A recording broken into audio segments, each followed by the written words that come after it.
Depuis le cœur d'une ville ou au sommet d'un massif, l'Isère partout offre une toile à ciel ouvert.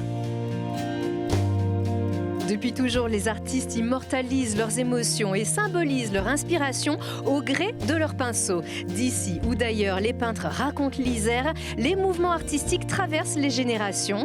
Cette saison, Alpizir vous transporte dans un tableau vivant.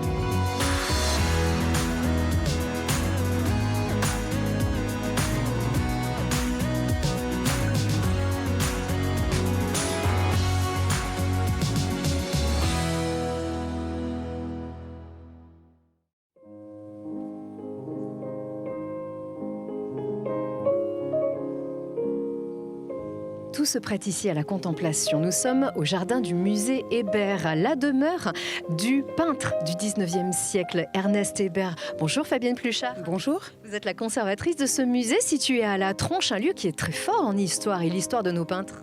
Tout à fait. Ici, nous sommes dans une maison d'artiste, une maison d'un peintre du 19e siècle, qui n'était pas forcément peintre paysagiste, mais qui a été tellement inspiré par ce territoire, qu'il a quand même beaucoup représenté. Voilà, on est ici au cœur de l'Isère, dans cette belle maison, dans ce beau jardin, dans ce domaine, mais aussi avec cette vue sur les montagnes, et notamment le massif de Belledonne. Cette belle maison, ce beau musée départemental, on fera la connaissance d'Ernest Hébert dans un petit instant. Cette tradition des peintres dauphinois, où est-ce qu'on en trouve les premières traces? Les peintres du Dauphiné, mais aussi les peintres d'ici et d'ailleurs. Alors en fait, c'est véritablement au 19e siècle que s'est révélée finalement cette tradition picturale dauphinoise, mais qui a commencé à la fin du 18e siècle avec la formation classique des artistes. Mais au 19e siècle, il y a vraiment une identité en fait qui se révèle, on va dire plutôt assez classique dans la première moitié du 19e siècle et qui se révèle véritablement dans la seconde moitié du siècle, avec une volonté d'aller chercher les paysages de plein air, d'aller arpenter les montagnes aussi. Là, un petit peu plus tard, à partir des années 1870, avec vraiment une volonté d'aller voir ces lacs, ces montagnes, ces massifs, tous les massifs de l'Isère, et va naître du coup une peinture très singulière liée à ce territoire. Mais c'est aussi toute cette singularité de l'Isère qui est extrêmement variée dans ses paysages, des paysages de villes, de campagnes, de montagnes, de lacs. C'est vraiment toute cette variété qui attire, et cette beauté bien sûr, mais cette variété aussi, cette palette infinie qui inspire les peintres. Alors tout à fait, la spécificité de ce territoire, c'est la diversité des paysages. Alors évidemment, les montagnes, c'est une évidence, mais les montagnes, finalement, tous ces massifs sont très différents et offrent des paysages très différents. Et puis, il faut savoir que le Nord-Isère, par exemple, a attiré beaucoup d'artistes. À Morestel, par exemple, la Maison Ravier est un bon exemple des musées qui racontent cette histoire du paysage aussi. Et donc, il y a vraiment profusion, à la fois avec les vallées, la vallée du Grésivaudan, la Bécalès par exemple, mais avec aussi la montagne, la haute montagne, avec Guétal par exemple, et ces magnifiques paysages de lacs, du lac de l'Échaudat qu'on peut voir au musée de Grenoble. Donc voilà, une diversité et des propositions qui évidemment pour les artistes sont pain béni. Donc selon les mouvements, on retrouve quoi principalement? On retrouve bien sûr les montagnes, on retrouve les sommets, on retrouve bien sûr ces paysages, ces ambiances. Qu'est-ce qui inspire de manière singulière les mouvements en fait à travers les générations? Alors il y a cette diversité, mais il y a aussi évidemment la lumière. Ce qui attire les paysagistes, c'est aussi la lumière, l'ambiance, l'atmosphère changeante. Cette lumière changeante, on sait très bien qu'en montagne, quand la lumière change, la montagne change. Et c'est aussi ça que les peintres veulent saisir avec leur style, dans leur technique aussi, avec le couteau, avec l'aquarelle pour Ernest Hébert par exemple, le couteau pour la Bécalès. Mais c'est vraiment aussi toute cette possibilité en fait avec ce qu'offrent les paysages de l'Isère et puis ce changement entre l'été, l'hiver et les ambiances de haute montagne parfois ou des vallées. Oui, ces ambiances et ces couleurs, on sait que notamment la peintre Louise Morel avait attendu 1 an pratiquement avant de pouvoir peindre depuis sa fenêtre la chaîne de Beldon et le Grésivaudan pour enfin avoir l'ambiance, la couleur qu'elle recherchait. Et c'est vrai qu'il y a des traditions donc, du 19e. Les premières traces, je crois qu'on les trouve au 17e et ça continue ici encore aujourd'hui avec des peintres qui ne sont pas dauphinois, qui ne sont même pas français, mais qui viennent ici s'inspirer de non-montagnes pour créer. Tout à fait. Alors il y a des peintres des environs, des peintres à la fois lyonnais, parisiens qui sont venus ici. On pense à Corot, on pense à Daubigny, mais effectivement Jonquine est venu s'inspirer du Dauphiné, est venu vraiment puiser dans ces paysages et voilà qui l'ont fasciné et qui l'a beaucoup représenté. Et puis on pense au peintre anglais Turner qui est passé effectivement par ici, qui a dessiné la tronche d'ailleurs, et qui vraiment aussi a été séduit par ces ambiances, cette montagne, et puis c'est ce côté assez encaissé aussi des villes qui l'ont fasciné. Eh ben, on va la découvrir, cette maison Ravier dont vous nous parliez il y a un petit instant. Elle se trouve aux environs de Morestel. Et c'est vrai que c'est un lieu qui se prête à la contemplation comme ici. Et on ne s'en lasse pas et ça perdure. Aujourd'hui, regardez ce reportage de Camille Avon. S'en inspirer, les sublimer pour faire rayonner le territoire isérois, Auguste Ravier a passé les 28 dernières années de sa vie à peindre les paysages de la commune de Morestel en Isère. Artiste autodidacte, il n'était pas destiné à la peinture mais bien à une vie de notaire. C'est après un voyage en Italie où il apprend aux côtés des plus grands que Ravier décide de s'installer à Morestel en 1867, dans cette demeure qui surplombe la ville, offrant à l'artiste de quoi satisfaire sa créativité. Qu'il cherche à peindre au-delà du paysage, ce sont des états d'âme, mais ce sont aussi des sensations visuelles. Et c'est ce qui lui donne en fait envie de peindre et toujours, de manière toujours renouvelée, puisque finalement il va toujours aux mêmes endroits. Auguste Ravier joue à capturer ces paysages à différents moments de la journée. Une lumière particulière qui se reflète sur un étang, une vue sur les toits de la ville au petit matin ou encore un coucher de soleil derrière une église. On reconnaît l'église de Morestel ainsi que la tour médiévale et la vieille ville. Mais c'est surtout dans cette manière très allusive, très rapide, de noter simplement quelques éléments de la composition du paysage. À l'époque romantique, la nature devient un sujet d'étude important pour les artistes avec un style bien particulier. Ces hachures, ces zébrures permettent de matérialiser l'air et ce n'est pas la topographie qu'il cherche, mais c'est vraiment cette sensation de rendre palpable ce qui est intangible. Donc on dit qu'il est un précurseur de l'impressionnisme. Dès le 19e siècle, la diversité de ces paysages isérois a attiré plus d'une centaine de peintres venus de toute la France. Aujourd'hui, elle continue de fasciner les visiteurs. Tous les sites qui ont inspiré Auguste Ravier sont accessibles. Une balade a été conçue pour inviter les visiteurs à voir une exposition grandeur nature des œuvres de l'artiste.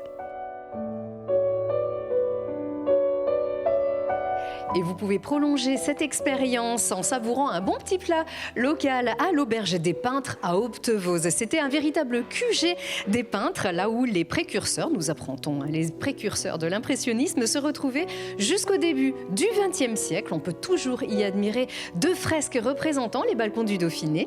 Et puis vous pouvez sillonner cette route des peintres à vélo sur la Via Rona.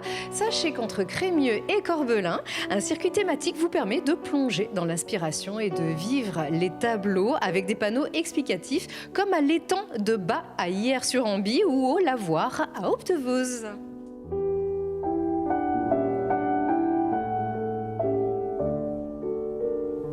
Autoportrait en 1834, il avait 17 ans, Ernest Hébert, lorsqu'il a peint cet autoportrait.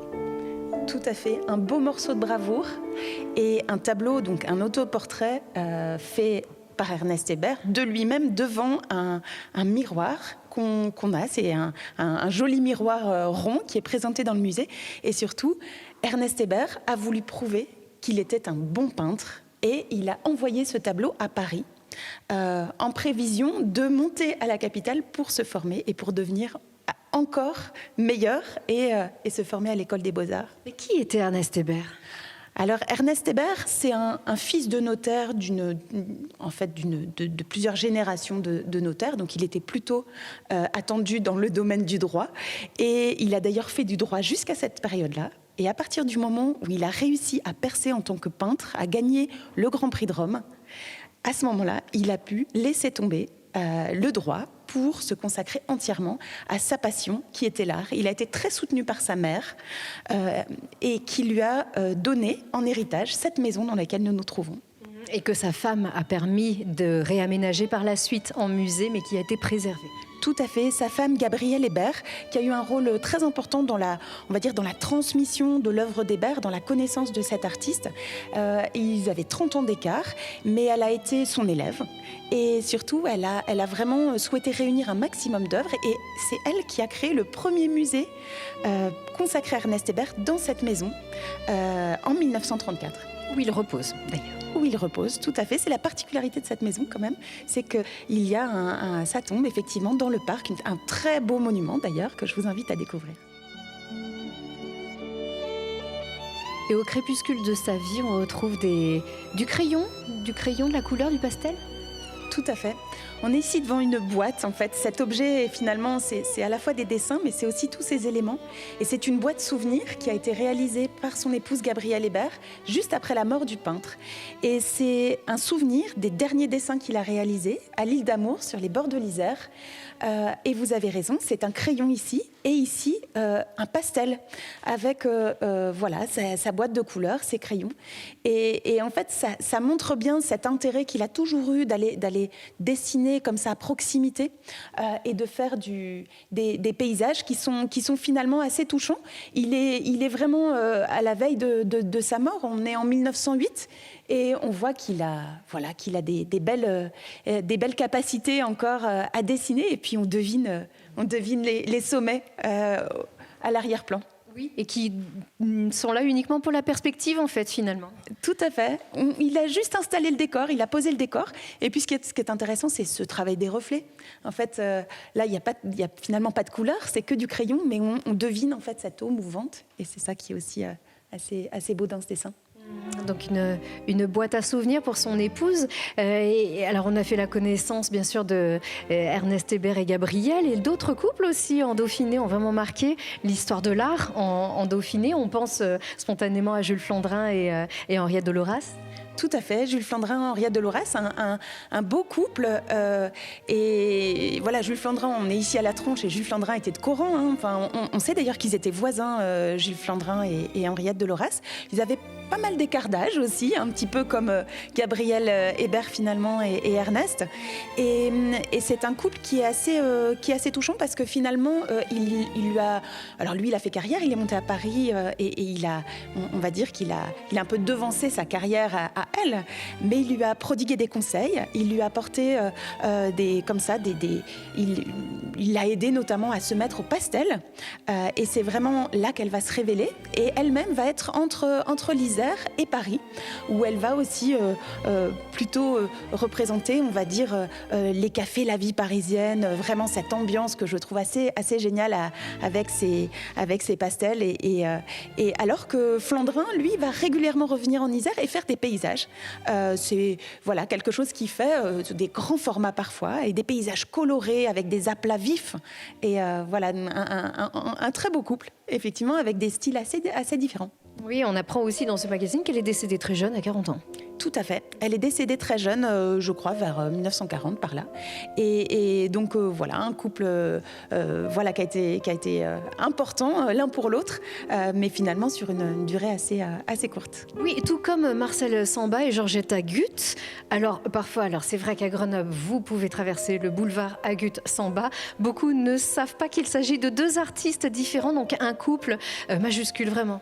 Tout à fait. Alors lui, il était député, c'était vraiment on va dire un homme politique, mais un grand amateur d'art. De cubisme en particulier. Le cubisme, vraiment un fervent défenseur de la modernité du début du XXe siècle. Et elle était donc artiste, et ils se sont vraiment, ils étaient unis de manière extrêmement forte, et la preuve en est, c'est qu'il est décédé en 1922 et qu'elle s'est suicidée dans la foulée, parce que c'était vraiment, ils avaient vraiment ce goût et cette cette passion commune pour l'art et collectionner également des œuvres. Et elle a légué au musée de Grenoble une quantité importante d'œuvres d'art, dont des paysages. Et c'est des œuvres finalement modernes, très colorées, vives, vraiment avec on va dire une personnalité forte que l'on découvre à travers ces œuvres exposées. Et alors, avec quelle matière? Alors, on a parlé ici du pastel, du crayon. On apprend en page 18 donc, de ce magazine Alpi Isère, le magazine source de hauteur de cet hiver, que les pigments contenus dans les racines, dans les feuilles, les écorces ou même certaines baies permettent de créer des nuances très typiques. Le brou de noix aussi, notre noix de Grenoble, le rouge de Garance ou encore le jaune du Réséda. Peut-être qu'il y en a ici dans ce musée.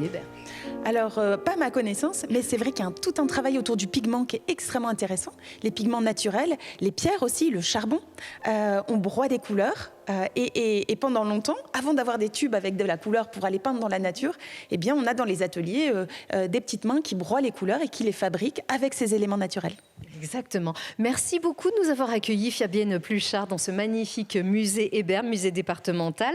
Alors, on parle de la peinture, mais pas seulement, bien sûr, pas seulement. Les artistes, ils s'expriment aussi sur des supports inattendus, toujours très inspirés par cette sublime nature montagnarde qui les entoure. On vous emmène aux Deux Alpes, plus précisément à Mont-de-Lan, à la rencontre de Laetitia Héral, qui gratte des portes.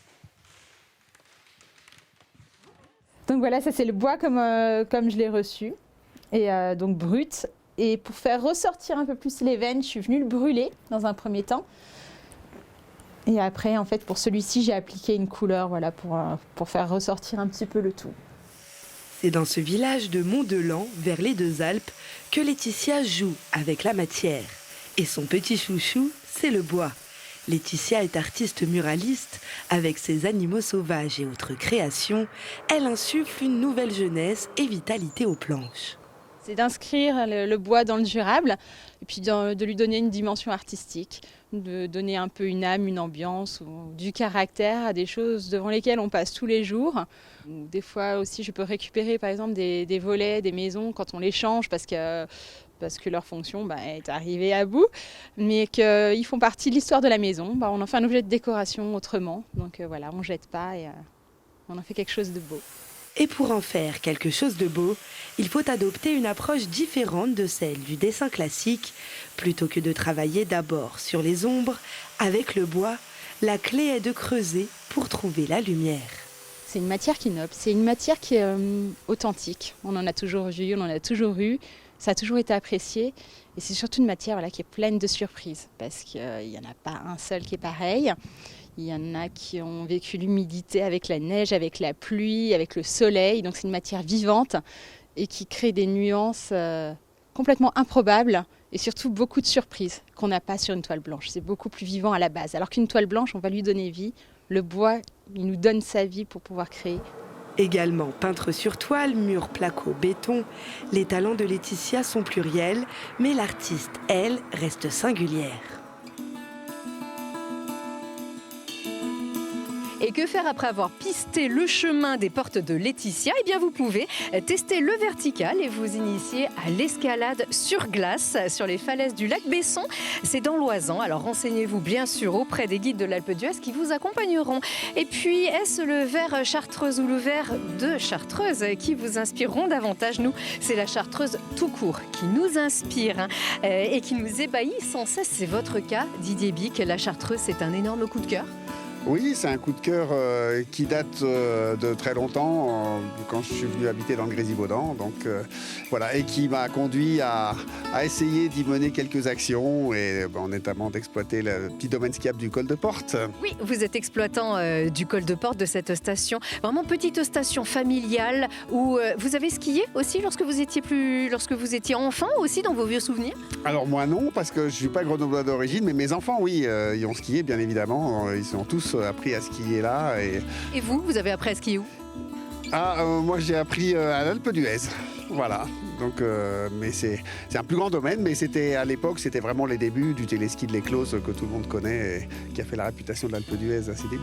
Bien sûr, et pourquoi est-ce que vous avez particulièrement souhaité développer cette station du col de Porte? Qu'est-ce qu'elle représente pour vous? Alors en fait, il y a une raison déjà très pratique, c'est que le col de Porte était tombé un petit peu, en tout cas le domaine alpin était tombé un petit peu à l'abandon, et donc et il avait même été arrêté pour des raisons administratives.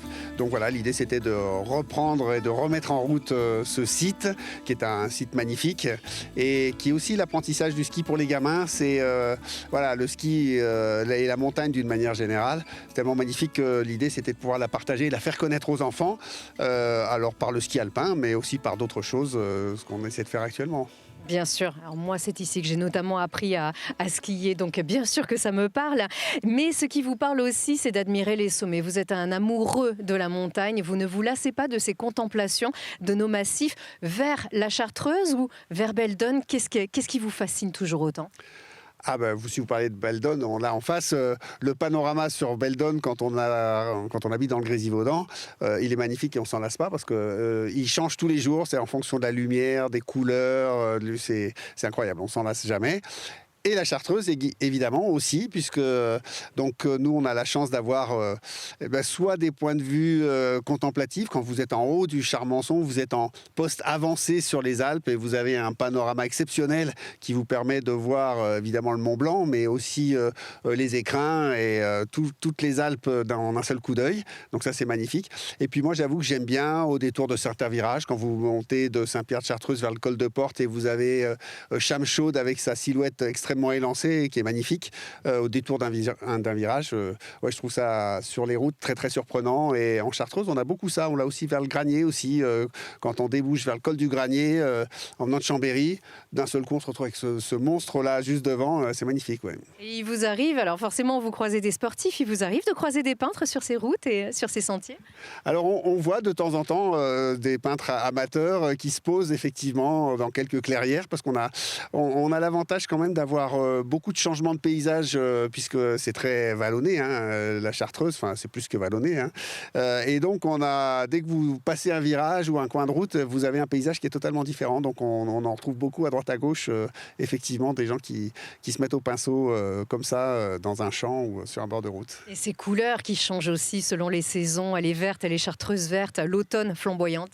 Voilà, elle est verte, elle peut être blanche, comme elle est en ce moment.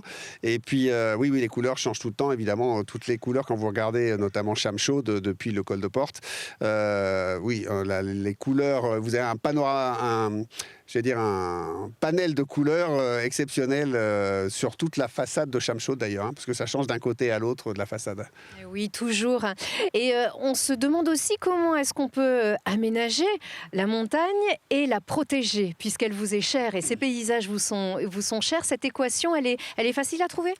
Alors je pense qu'il faut la réfléchir effectivement, mais on peut la trouver, c'est-à-dire que il en faut pour tous les usages. Donc et on avait tendance un petit peu à tout mélanger, etc.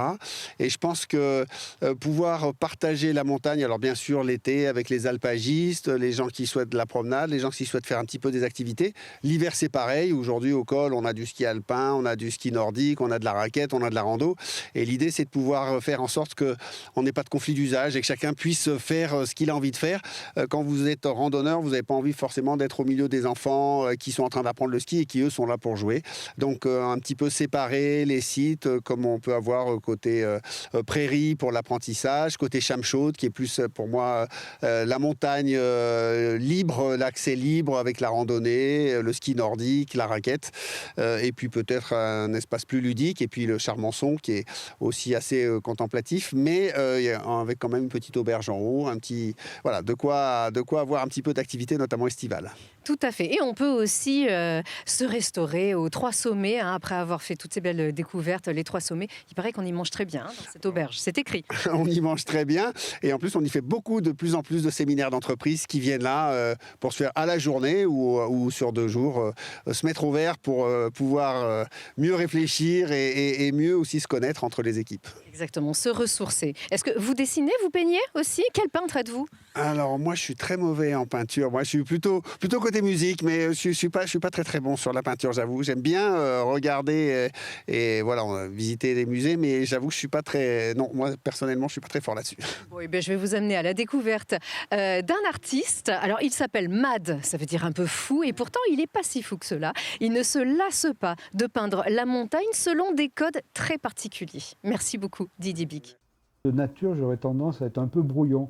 Et en fait, c'est une espèce de discipline pour arriver à se réguler. Et puis, c'est un peu comme tout, il faut choisir parmi les éléments ce qui est important. Mettre ce qui est important au premier plan, c'est ce qu'essaye de représenter Matt dans ses œuvres. C'est dans son appartement qui lui sert d'atelier qu'il peint les différentes montagnes de Grenoble qu'il a en face de lui, avec un style bien particulier. Tout commence quand cet artiste entre dans un groupe de peinture appelé Radical, un collectif d'art concret, un mouvement qui se caractérise par des formes géométriques, des surfaces et des couleurs bien définies. Pour réaliser ses œuvres, Matt travaille avec une technique de schématisation particulière. Il faut que je me débrouille pour faire en sorte que le dessin s'inscrive dans ce schéma de base. Voilà. Les œuvres de Matt sont en série, à chaque fois il ajoute, enlève ou remplace des formes ou des couleurs pour qu'aucune d'entre elles ne se ressemble. Cet artiste est passionné par les montagnes. En début d'année, il peint pendant 52 semaines la même vue du massif de Beldon.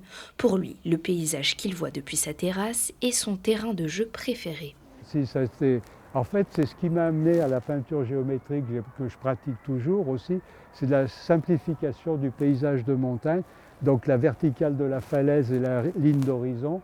Et de là, c'est très facile de passer un travail géométrique. Un hymne à la beauté des massifs grenoblois à travers chaque tableau, un travail qui ne lasse pas l'artiste. On n'a pas besoin d'aller à l'autre bout du monde, mais comme un lieu peut prendre toutes sortes de facettes selon l'époque de l'année, selon le climat du moment, en fait, qui a vraiment une très grande variété d'impressions, de sensations. Matt a également participé à illustrer un recueil de poésie sur la montagne de l'écrivain Jean-Pierre Chambon.